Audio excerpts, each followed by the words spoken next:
Hello అందరికి welcome to Sri crazy videos. ఈ రోజు మా ఇంట్లో స్పెషల్ చేపల పులుసు అండి. అది ఎలా చేస్తున్నాం మీకు కూడా చెప్తాం. దీనికోసం బాణీలో నూనె వేసుకున్నామండి. ఆ కాగిన నూనెలో సన్నగా తరిగిన ఉల్లిపాయ, పచ్చిమిరపకాయలు వేసుకొని బాగా ఫ్రై చేసుకుంటున్నాం. ఉల్లిబందు కూడా వేసుకుంటున్నాం అండి. ఉల్లిపాయతో పాటు ఉల్లిబందు కూడా బాగా వేగనివ్వాలి.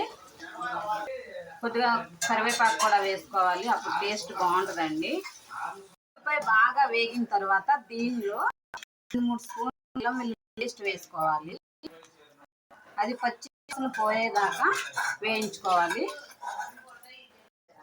అల్లం పేస్ట్ బాగా ఉల్లిపాయలో మగ్గిపోయి పచ్చివాసన పోయిన తర్వాత దీనిలో 2 స్పూన్లు గల్లుప్పు వేసుకోవాలండి. ఇంకా 2 స్పూన్లు కారం కూడా వేసుకోవాలి. వేసుకుని మొత్తం అంతా కలయి పెట్టుకోవాలి. దీన్ని మొత్తం బాగా ఉప్పు కారం బాగా కలిసిపోయిన తర్వాత దానిలో కావాల్సినంత చింతపండు పులుసు పోసుకుని ఉల్లిపాయ అది బాగా ఉడకనివ్వాలి. పులుసు బాగా చింతపండు పులుసు బాగా ఉడుకుతూ ఉండగా చేప ముక్కలు వేసుకోవాలి. మొత్తం ముక్కలు వేసుకొని మరగనివ్వాలి. దానిలో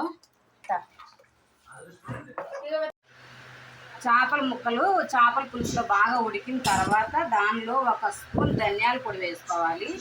అలాగే కొంచెం ఉడకనివ్వాలి. కూర రెడీ అయిపోయిందండి. దీనిలో కొద్దిగా కొత్తిమీర వేసుకొని గార్నిష్ చేసుకోవాలి. అంతే, రెడీ.